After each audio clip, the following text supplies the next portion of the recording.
Kamu pulang ke rumah, garis polisi ada di mana-mana. Seorang detektif mendekatimu dengan wajah serius dan bilang, "Suami Anda sudah tiada." Kira-kira apa yang bakal kamu lakukan? Menangis? Pingsan? Atau pura-pura kaget karena sebenarnya kamu yang menyewa pembunuh bayaran itu? Selamat datang di kisah Dahlia Dippolito tahun 2009. Perempuan asal Florida ini merancang pembunuhan suaminya dengan sangat rapi, atau setidaknya itu yang dia pikirkan. Dia tidak tahu kalau dia baru saja mendaftar untuk menjadi bintang utama dalam reality show kriminal paling kocak sekaligus tragis dalam sejarah Amerika Serikat. Mari kita bahas.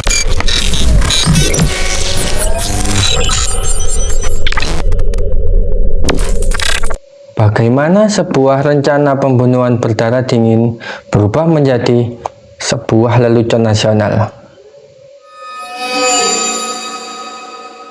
Semua berawal dari tahun 2009. Michael Dippolito, seorang pria yang punya bisnis sukses.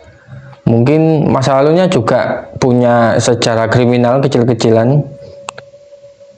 Bertemu dengan seorang wanita yang bernama Dahlia. Mereka akhirnya jatuh cinta. Hanya dalam waktu 6 bulan bertemu, akhirnya mereka menikah. Terdengar romantis. Tapi tunggu dulu. Baru beberapa bulan menikah, Dahlia tampaknya menyadari sesuatu. Kenapa saya harus berbagi harta dengan suami saya kalau saya bisa memiliki semuanya tanpa dia? Ya, logika yang sangat sehat untuk sebuah pernikahan.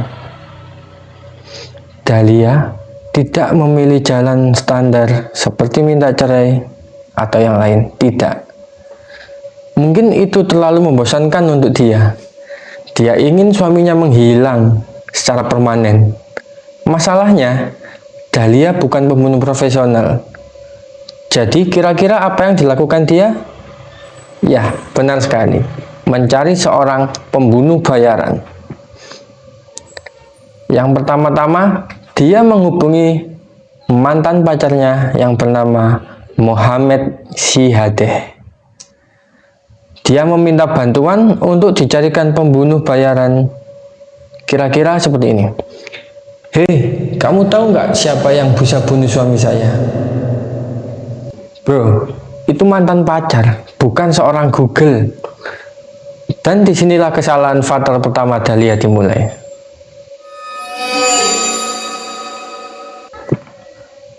Mohamed Syihadeh, si mantan pacar, ternyata ketakutan dengan langsung pergi ke polisi di daerahnya. Polisi yang mendengar ini langsung heran dan tersenyum. Mereka mendapatkan ide jenius. Mereka tidak langsung menangkap Dahlia, melainkan membuat sebuah jebakan. Kira-kira apa jebakannya? Pertama-tama, polisi mengutus seorang detektif untuk menyamar bernama Weddy Fletcher untuk menjadi pembunuh bayaran pilihan Dahlia. Mereka bertemu di dalam mobil. Dan tebak apa? Seluruh pertemuan ini direkam dengan kamera tersembunyi dengan kualitas HD oleh polisi tersebut.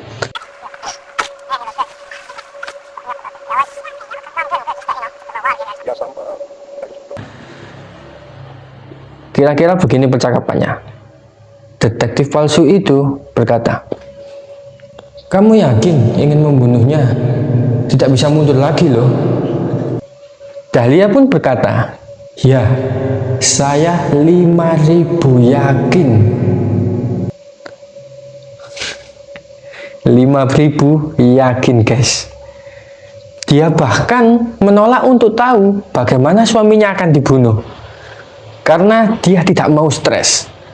Dia juga menawar harga pembunuhan itu senilai $1.200 saja. Bayangkan, nyawa seorang suami di Florida hanya dihargai setara dengan handphone kelas menengah pada zaman sekarang. diskon yang luar biasa.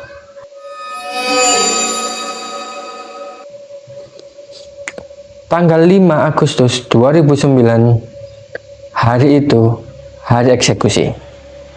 Polisi membawa Michael, si suami, keluar rumah dengan aman. Mereka lalu menyulap rumah Dahlia dan Michael seperti tempat kejadian perkara pembunuhan yang sesungguhnya. Garis polisi dipasang, lampu ambulan menyala. Dahlia pulang dari gym dan action. Listen, we had a report of a disturbance at your house and there were shots fired. Is your husband Michael? Okay, I'm sorry to tell you, ma'am, he's been killed. He's been killed, man. I'm sorry. Kamera merekam reaksinya saat diberitahu suaminya tewas. Dia menangis, hancur, menjerit, memeluk detektif. Jujur, aktingnya sangat luar biasa. Kalau ada piala Oscar untuk kategori istri paling pura-pura sedih, mungkin Dahlia pemenangnya. Dia lalu dibawa ke kantor polisi untuk dimintai keterangan. Dia duduk, masih dengan sisa-sisa air mata palsunya, sampai akhirnya pintu ruangan terbuka. Ceng! Bukan suaminya yang masuk, melainkan pembunuh bayaran yang dia sewa kemarin. Yang sekarang dia memakai baju tahanan. Detektif kemudian memutar video rekaman Dahlia di dalam mobil saat bilang 5.000 yakin. Tell me. You know who this guy is? You never seen him before. Do you know her? Get up. What were you doing coming out of her house?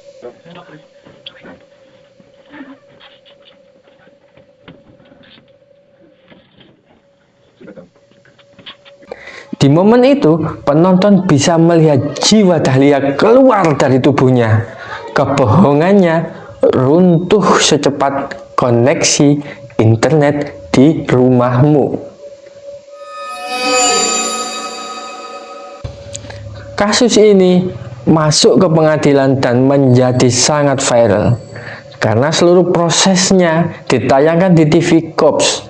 Tapi plot twistnya belum selesai. Pengacara Dahlia mengeluarkan argumen pembelaan yang tidak masuk akal dalam sejarah hukum. Kira-kira begini, mereka bilang, "Yang mulia, klien saya ini tidak benar-benar ingin membunuh suaminya. Ini semua hanyalah bagian dari proyek video prank untuk YouTube agar mereka bisa terkenal seperti keluarga Kardashian." Ya, Anda tidak salah dengar. Alasan mereka adalah demi konten. Sayangnya hakim tahun 2009 belum sefleksibel itu. Hanya dengan alasan prank, sangat tidak masuk akal. Michael, si suami yang untungnya masih hidup, berdiri di pengadilan dengan perasaan campur aduk.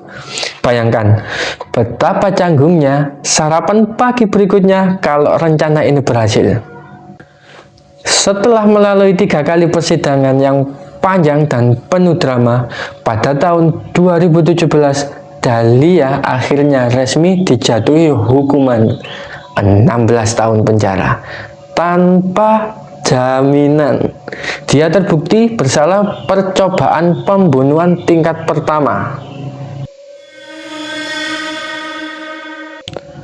Pelajaran yang bisa kita ambil dari kisah ini, yang pertama, jangan pernah menyewa pembunuh bayaran lewat mantan pacar. Kedua, pernikahanmu terasa hambar, coba bicarakan baik-baik. Jangan malah buat janji temu di dalam mobil bersama polisi yang menyamar. Bagaimana menurut kalian? Hukuman 16 tahun kira-kira sudah adil atau akting menangisnya kemarin layak dimaafkan? Tulis di kolom komentar bagaimana menurutmu. Jangan lupa like, share, and subscribe agar kalian tidak melewatkan kasus-kasus aneh lainnya. Sampai jumpa di kisah selanjutnya, cerita selanjutnya. Tetap waspada, bahkan dengan orang terdekatmu.